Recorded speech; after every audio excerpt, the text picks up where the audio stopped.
শিল্প, সাহিত্য ও সংস্কৃতির অগ্রযাত্রায় ইসলাম অন্তরায় নয় বরং পরিপূরক। ঢাকা রিপোর্টার্স ইউনিটিতে হিজবুত তৌহিদের উদ্যোগে অনুষ্ঠিত গোলটেবিল বৈঠকে এই অভিমত ব্যক্ত করেছেন সংগঠনের নেতৃবৃন্দ।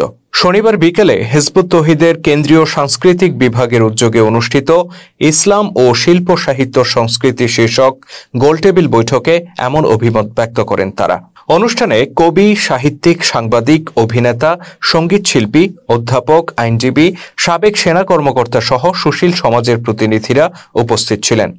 হিজবুত তৌহিদের যুগ্ম সাধারণ সম্পাদক মাহবুব আলম মাহফুজের সভাপতিত্বে এবং গণমাধ্যম যোগাযোগ সম্পাদক শারমিন সুলতানা চৈতির সঞ্চালনায় অনুষ্ঠানে মূল প্রবন্ধ উপস্থাপন করেন সংগঠনের কেন্দ্রীয় সাহিত্য সম্পাদক কবি রিয়াদুল হাসান। তিনি বলেন, ধর্ম কখনো শিল্প সংস্কৃতির প্রতিপক্ষ হতে পারে না, বরং তারা একে অপরের পরিপূরক। তিনি হতাশা প্রকাশ করে বলেন, এক শ্রেণীর কথিত আলেম ওলামা ঢালাওভাবে সকল শিল্প সংস্কৃতির চর্চাকে হারাম হিসেবে ফতোয়া দিয়ে থাকেন।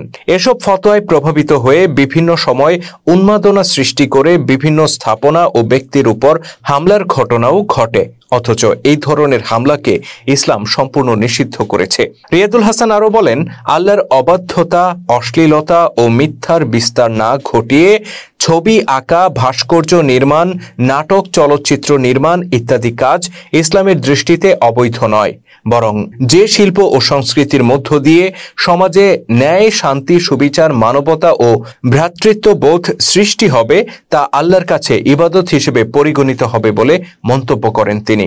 গোলটেবিল বৈঠকে বক্তারা বলেন, শিল্প সাহিত্য হতে পারে বিপ্লবের ভাষা, মানবতার জয়ধ্বনি, মনের প্রশান্তি ও আত্মার খোরাক।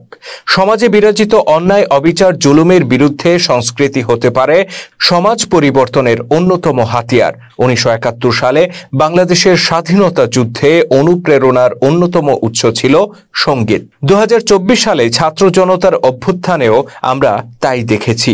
তেমনি রাসূলুল্লাহ সাল্লাল্লাহু আলাইহি ওয়াসাল্লামের যুগেও রণাঙ্গনে দাঁড়িয়ে যোদ্ধারা রণসঙ্গীত গাইতেন, উদাত্ত কণ্ঠে সুরে সুরে আবৃত্তি করতেন যুদ্ধের কবিতা। যুগে যুগে সভ্যতার বিকাশে শিল্প ও সংস্কৃতি যে ভূমিকা পালন করে এসেছে তা অস্বীকার করার কোনো সুযোগ নেই।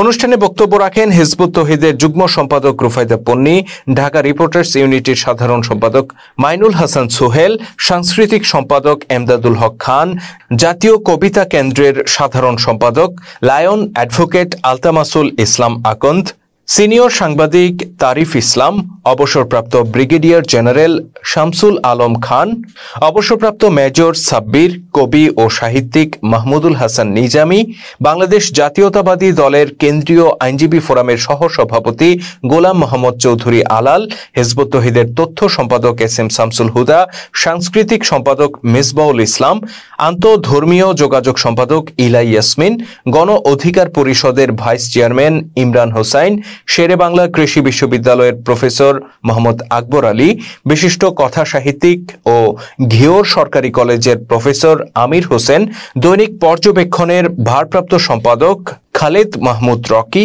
প্রমুখ।